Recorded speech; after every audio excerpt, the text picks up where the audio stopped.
Thank you, Hunter. Big welcome to everyone on the call to the Bob Woodruff Foundation's Got Your Six Good Intel webinar series. I'm Deirdre Armstrong, the Director of Local Partnerships at the Bob Woodruff Foundation. I'm so excited to see so many familiar faces and names on the call today. Most of you are already part of the Got Your Six network, made up of our local partners and our grantees. Thank you for your tireless work to support veterans, service members, and their families nationwide. We appreciate you taking the time out of your busy schedules to join us today. For those on the call less familiar with the Got Your Six network, take a look at our website where you'll find a directory of our local partners, as well as a submission form to learn a bit more about joining the network. And you'll see that link in the chat. And I want to acknowledge we've got a big audience today, which is wonderful to see. And it has varied knowledge levels on logic models. Some of you may be less familiar with logic models, today's topic, while I know others have deep experience. I know one of the strengths of the Got Your Six network is learning from one another. I really look forward to hearing different voices during the discussion portion of the call, or even just dropping your experience in the chat. Our goal with this webinar is to help elevate the functional expertise of the Got Your Six network, to give you those tools in your toolbox to best serve your communities. And before we go further, I'd like to pause for a few remarks from our CEO, who is excited about our series and so appreciative of all that you do. She sends this message. Hey there, I'm Anne-Marie Doherty, CEO of the Bob Woodruff Foundation. First, I want to say thank you to all the partners in BWF's Got Your Six network. Collectively, the amazing grantees and local partners who make up BWF's Got Your Six network reach millions of veterans, service members, and their families in more than 100 communities across the country. You have a vital, boots on the ground perspective about the needs of veterans in your community and what you need in order to serve them better. We've got your back with free programming inspired by your insights and designed to maximize your impact. That includes learning opportunities like expert panels, webinars, and original research. It can include exclusive funding opportunities, and it includes connecting you with like-minded organizations to network, foster collaboration, and amplify your work. We know we're stronger together. With our network's national reach and your local impact, there's nothing we can't do. So let's show veterans everywhere we've got their six. With that, today's session will kick off the series by exploring logic models. This is a brief overview to those concepts. As you can imagine, there are a wealth of resources online. Today's webinar is really intended to be an introduction. And I'd like to start us off by sharing a brief poll. You'll see it come up on your screen in just a moment here. And I'll read it for folks that are calling in just by phone. How well do you understand the purpose and components of a logic model? Not at all, somewhat, well, or very well. We'll give folks a moment or two to submit an answer.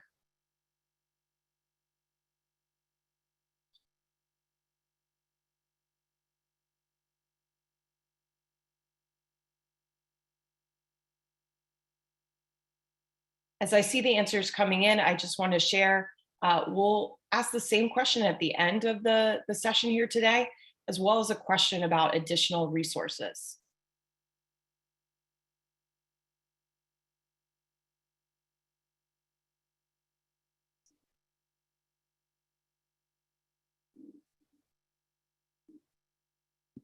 Great, I think we had most folks answer there. So with that, we'll discuss today what are logic models and why does having a strong logic model for your program matter? Logic models can inform organization plans, decisions, assessments, and communications with those key stakeholders. Logic models are a great tool to really help your staff clearly understand how all the components of your programming are contributing towards the impact your program hopes to have. We'll discuss how a logic model helps your organization improve and how using a logic model in your work can potentially bring in more funding. I know funding is a topic our Got Your Six partners have voiced again and again as a pressing challenge. And in addition to the session today, part 2 next week, we'll explore the role of financial transparency. You'll learn how your organization's finances tell a story to prospective funders. We'll share what funders and supporters want to see in your filings and how decisions about staffing, fundraising, and programming impact not just your bottom line, but the story your financials tell. Part 3 on March 2nd, I can't believe March is right around the corner, will be led by our communications department, focusing on the power of narrative. As we learned with the Andy Robinson webinar series late last year on fundraising, the importance of storytelling when speaking to potential funders is crucial. And if you haven't signed up for sessions 2 and 3, you'll find the registration links in the chat. Now I'd like to pivot to introduce our speakers today. First, my colleague Emily Bader, BWF's Director of Grants. And next, my colleague Sam Holmes. Sam is a Senior Program Officer on our grants team. And I'll hand it over to Sam here. Thank you, Deirdre, and good morning from the West Coast to everybody, and certainly good afternoon to people on the East Coast. Thank you all for being here today. This is an important topic, not just for the Bob Woodruff Foundation, and we'll talk about a little bit later, but also for all of you, as Deirdre said, to really have another tool in your tool belt to be able to better articulate what you do and to evaluate how well you do it.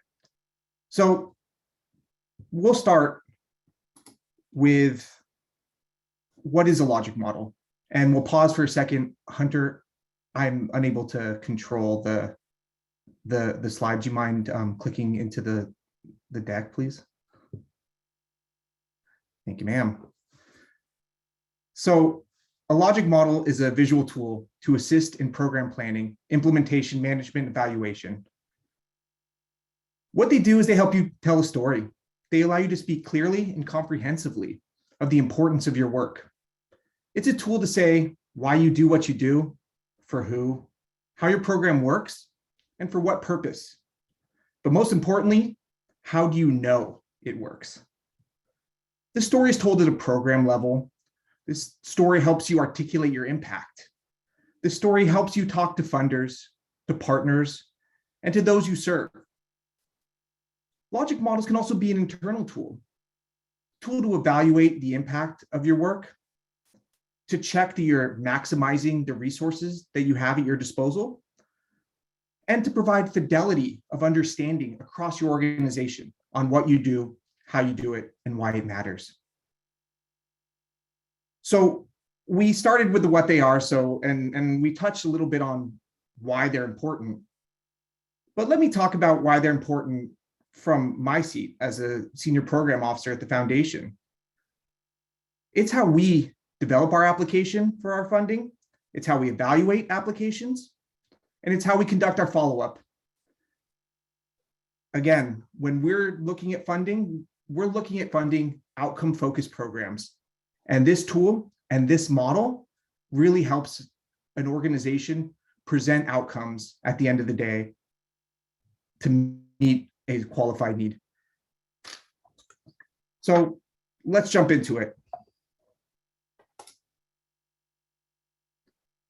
Let's talk about the components of a logic model now that we've established what they are and why they're important. When I talk about a logic model, I like to frame it as a linear narrative with a beginning, a middle, and an end. So in our story, we start at the beginning with why and for who is your program serving. Once that's established, we go to the middle part of the story to explore the how. And then finally, the end is the purpose. And it wraps up with how we know what we're doing is having the impact. But all of this together really doesn't mean much until we can really understand how each component is integral into really developing that story and having the impact of helping you evaluate, helping you present, and helping you standardize your programming across your organization. Starting again at the beginning, we start with needs and challenges.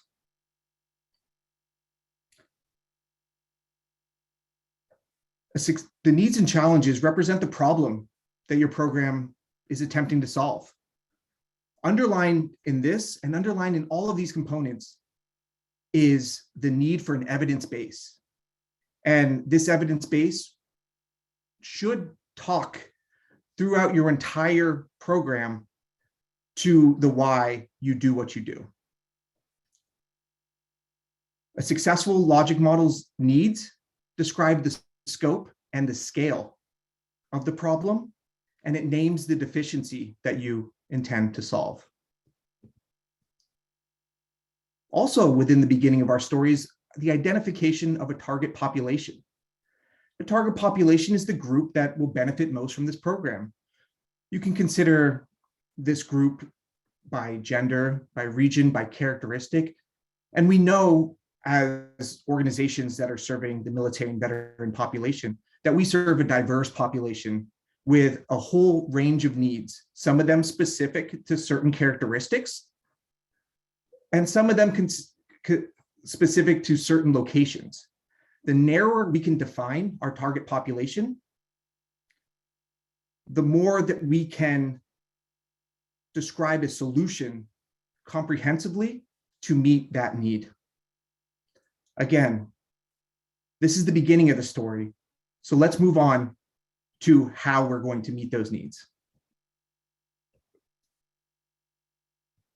We begin with what resources do we have?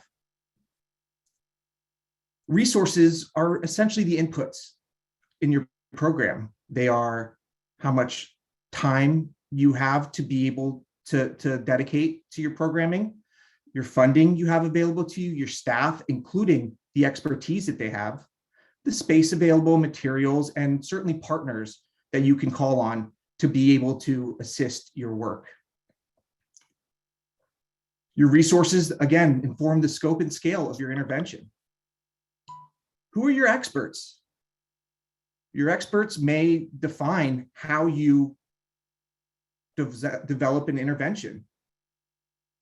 Using an example of a mental health need, are your experts licensed mental health clinicians, or do they have other expertise that might help perform other functions to address mental health for your participants?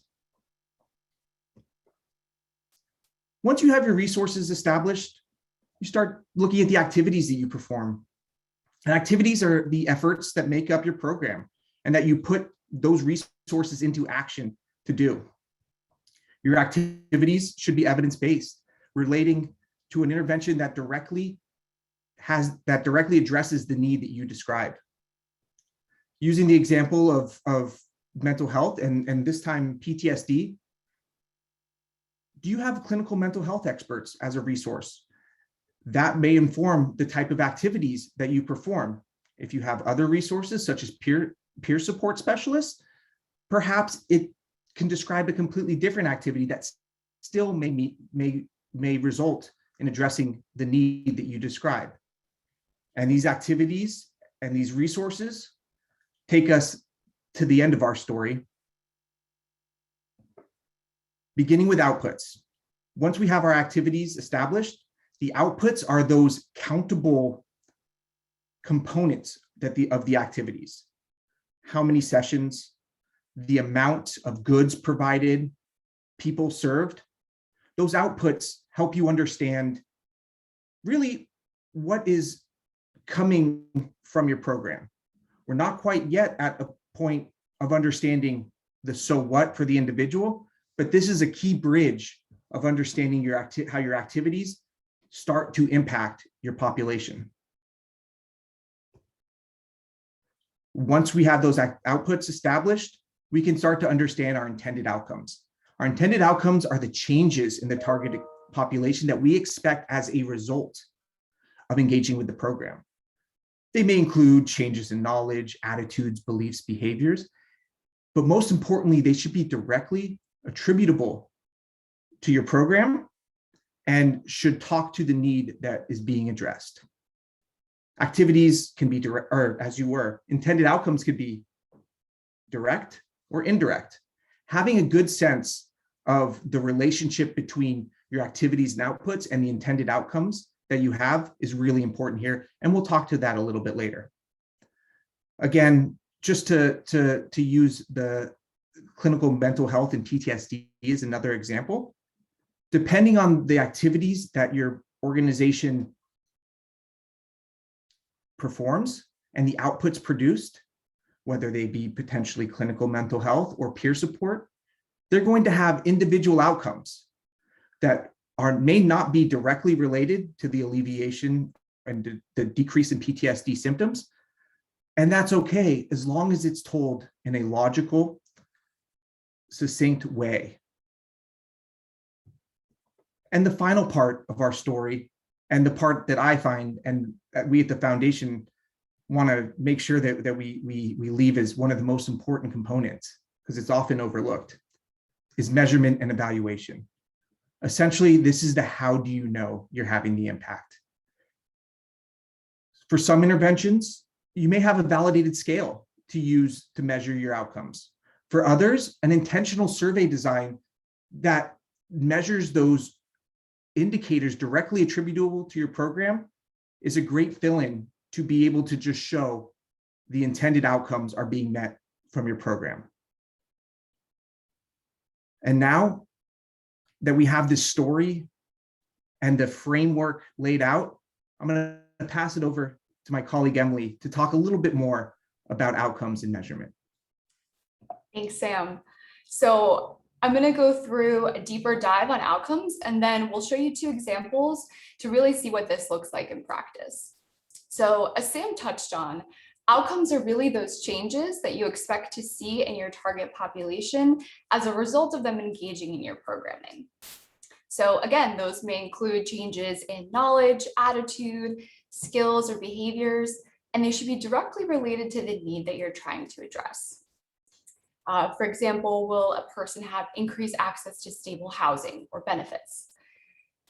The most effective intended outcomes follow the SMART format, which means that they are specific, measurable, achievable, realistic, and time-bound.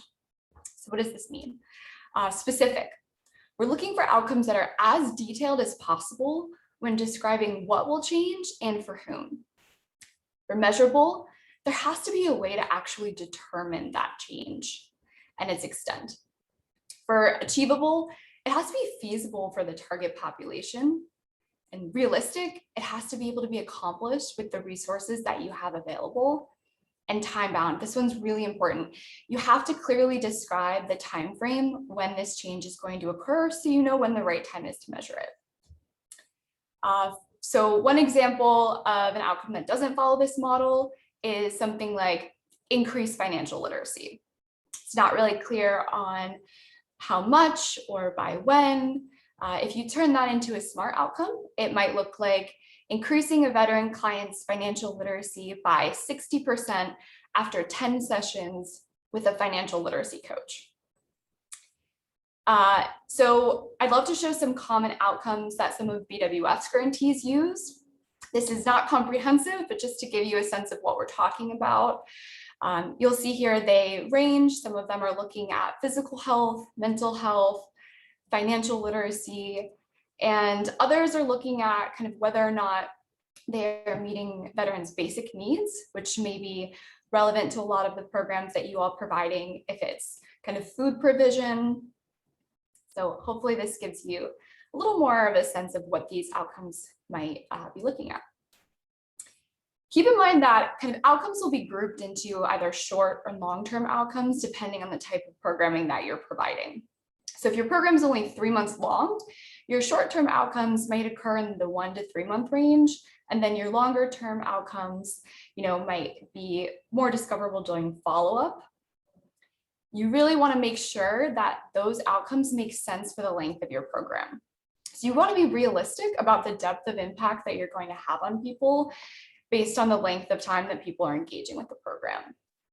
You also want to be really careful not to overreach by identifying outcomes that aren't really related to your program's activities.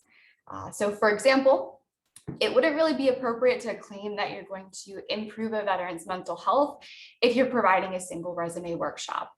If you go back to Sam's beginning, middle, and end of the structure, you're not going to be able to follow that logical line of how your program's impacting veterans' mental health from a single session.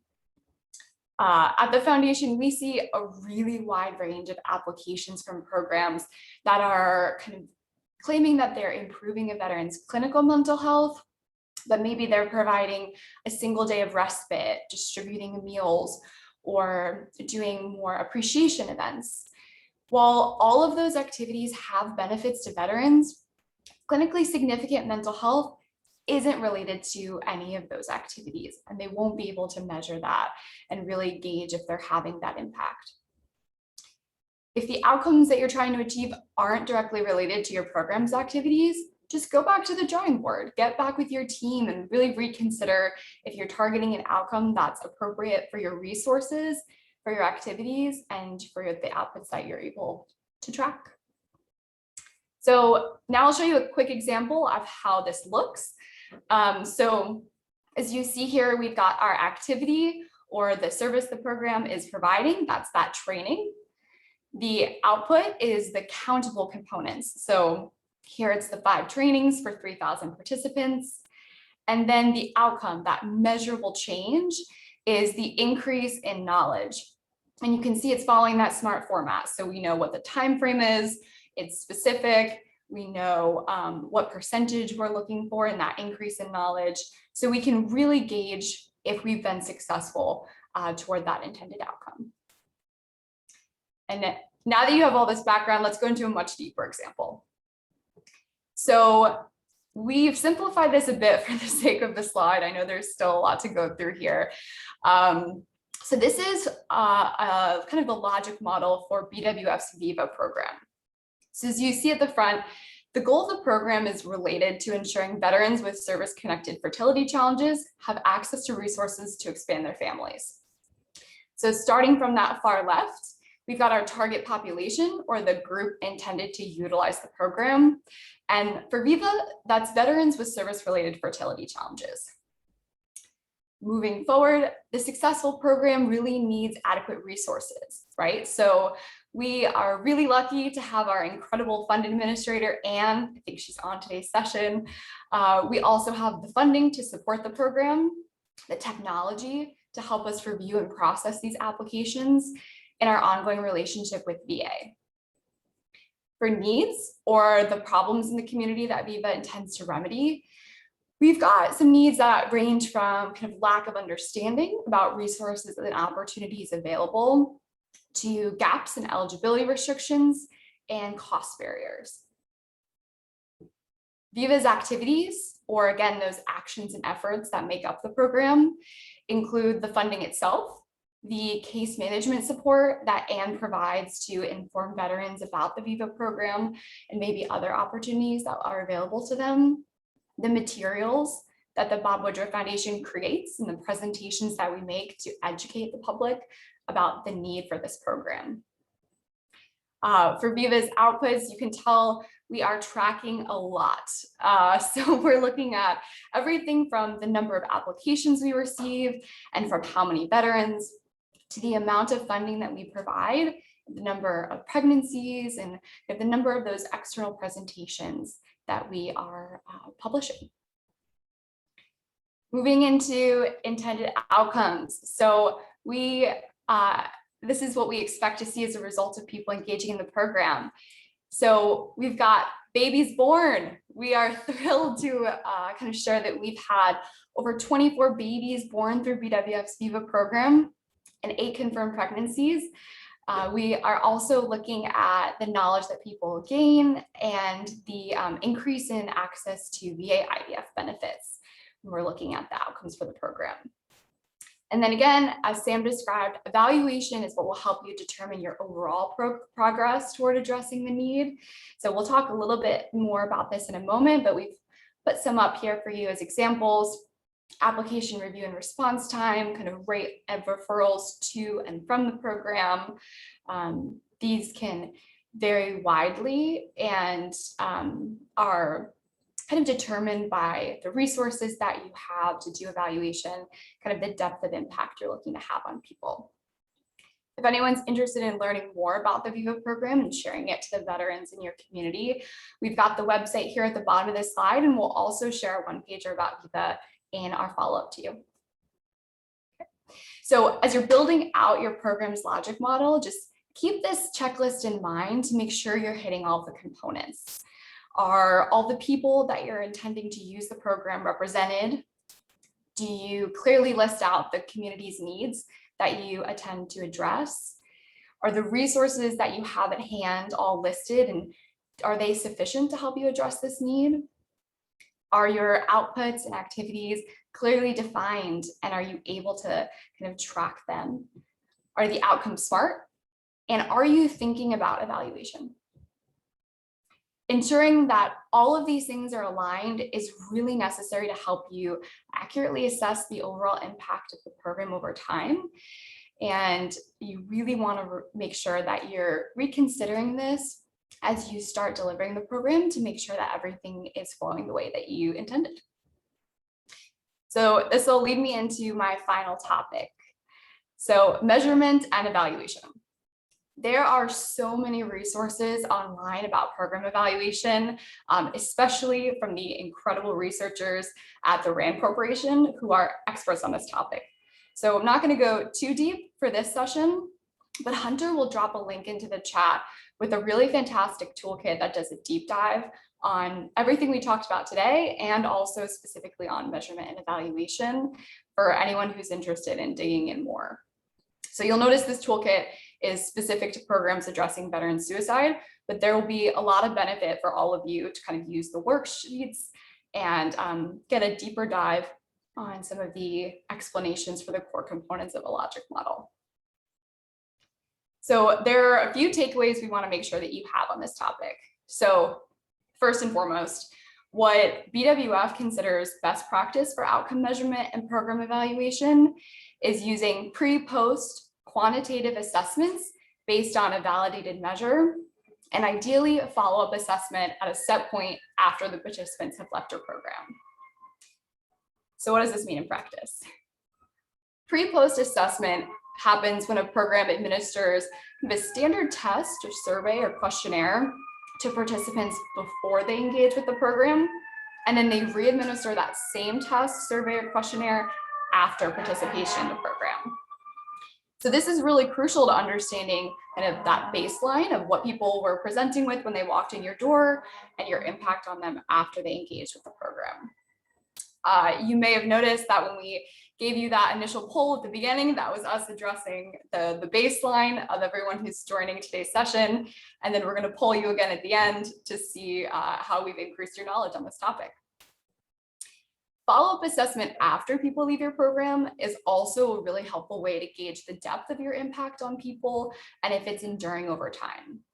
A really easy example for this is if your program is providing an intervention that's related to social connections, so maybe it's getting everyone together for a couple of sessions, you may have really good social connection related outcomes at the end of your program, but follow-up assessment a few months after might show you that that connection is kind of fading over time. So it'll help you understand if you need to adjust your program delivery to ensure that that impact is enduring. We're also looking for programs to use a validated measure. And that means that the assessments that organizations are using is, it's been tested to ensure that it's going to provide reliable and accurate results. So again, there are incredible resources online that you can use to pick a validated measure that's appropriate to your program. Don't just make one up. And this is especially important for programs with a mental health intervention. There are really strong, well-validated measures to help you measure things like rates of depression or PTSD severity. So when we're digging into types of assessment, it's important to note kind of the difference between quantitative and qualitative assessment. So for quantitative assessment, you're really looking at the hard data, so the actual numbers related to a program. So an example of this might be the number of people who completed the program or the percentage of clients that have demonstrated improved mental health. For qualitative analysis, it's a little bit less tangible. So here you're kind of getting subjective characteristics or opinions from people, and it tends to be narrative. So if you are a program leader or just the person in charge from your organization to come up with evaluation, consider using qualitative data from open-ended questions to support your quantitative measure. But keep in mind that that quantitative data is really going to give you the best sense of if your program is making progress toward your intended impact. Another thing to keep in mind is that satisfaction measures, like whether or not people enjoyed your program or the individual they worked with from your organization, these are useful because it may indicate if people are interested in engaging with your program again, and if not, why. But it's not a sufficient measure of impact.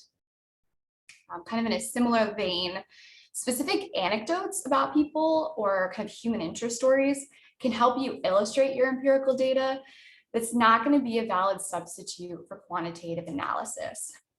What I mean by that is the participant stories, right? Like this can provide a richness of understanding the data and kind of illustrating the different ways that the program is benefiting people.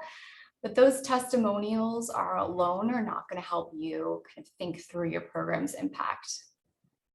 So when you're thinking through kind of what kind of story you want to tell the funders, what kind of evidence you want to use to highlight, think about the fact that some funders may be really captivated by those types of descriptive stories about individuals you've served, while others are really going to look for quantitative evidence demonstrating your program's impact. Kind of the last thing to keep in mind on this is response rates. So this is allowing you to be mindful of how well your evaluation data is representing the program. So this is determined by reach and evaluation completion rates.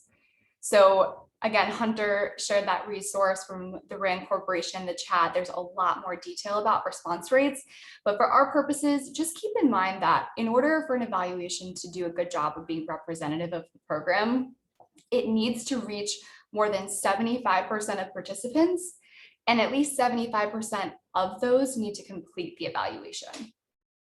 So again, you need to achieve at least 75% reach and then 75% participation.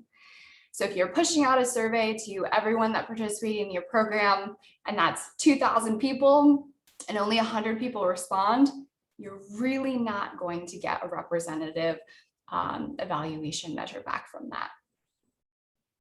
So to recap this section, empirical data with good response rates is really imperative to successfully measuring your program's impact on participants and its overall effectiveness at addressing the need you identified. Remember to be judicious when you are attributing causality to the program, especially since so many of you are serving participants that are also being touched by other programs. So consider exactly what your program is doing, and keep in mind that a really well-designed evaluation is going to help you strengthen those causal arguments. So once you've evaluated your program, you'll start from the beginning, look at your logic model again, and see if any of those core components need to be tweaked. One of the things that evaluation might help you catch is the type of person who's coming into your door. For example, if your program is really meant to target enlisted folks, but you keep seeing officers, you may catch that in evaluation, kind of reassess the activities that you're conducting. The other thing you might catch is if you're providing a longer term intervention, You may see that people are dropping out around the same time consistently in your programming. And you may want to take another look at kind of why people are dropping out there and what you might want to change to make sure that you are increasing your retention rates. So in closing, I hope we've made the case by now that a logic model is a really effective tool just to lay out everything that your organization is doing, why, and how you know that it's working. So when you're thinking through your logic model, keep in mind, it is your organization's tool. We see so many applications from organizations that are really devoted and really passionate about what they're doing. That doesn't always translate to an impactful program. And I know that anyone who's on this call today really wants to make a positive impact on veterans' lives. So using this logic model format is going to help you really succinctly kind of summarize and simplify your program. It's going to help you articulate that value proposition, both to the veterans that you want to serve, to the other organizations that are in your network, so you can kind of strengthen and make more appropriate referrals. And as we've explained, it's also going to help you evaluate your impact. Kind of one of, I think, the best pieces of advice you should take away from this is that everyone in your organization should be able to articulate your program's logic. So nobody needs to be kind of an expert in the underlying research or the underlying evidence base, but everyone from your CEO to your volunteer grant writer should be able to explain that full narrative that Sam explained on the top. The unmet need addressed by the program, describing the intervention that you're providing or those activities, talking through kind of the outputs that you're counting and the outcomes that you're seeing, and discussing the measures of impact that you're using and the evidence for the program. And one final disclaimer. As I mentioned when I was going through the evaluation section, funders vary widely in their priorities and their interests, kind of what they're looking to see from your organization. BWF is a really outcome-oriented funder. So in order to be successful in our application process, programs need to have a really clear understanding of their program logic, and of what they're doing, why, and to what aim. So with that, we really hope that you found this session useful, and we hope that you will join us for the next 2 sessions in the Good Intel webinar series. There are details here on the slide, and thank you all for joining us today. Thank you so much to our expert speakers today, Emily and Sam. Really appreciate your knowledge sharing with us. And this is a complex topic. It was great to see so many logged in today. It took time out of your busy schedules, and to see how engaged you are. I really hope this session provided a foundation for those just building their understanding of logic models, as well as for those of you who have a deep background. Hopefully you learned a new layer or way of thinking about logic models and all their components. As I mentioned at the top, and I know Emily did as well, we'd like to return to a brief poll. You'll see it pop up on the screen there. How well do you understand the purpose and components of a logic model? And a second question, are you interested in additional resources on this topic? We'll give folks a moment to respond. And this is really helpful for us to understand our audience and the Got Your Six network and how to best support you in the future.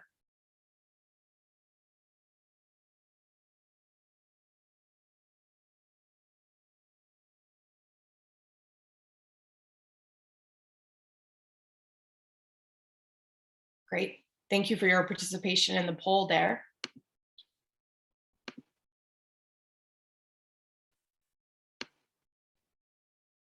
Given time limitations, I see we've got a little less than 20 minutes remaining in our hour here. We want to get to that question and discussion portion of the call. And we plan to prioritize those questions that will benefit the broadest audience. And I see some of the questions that have come in. I'm going to start with this one.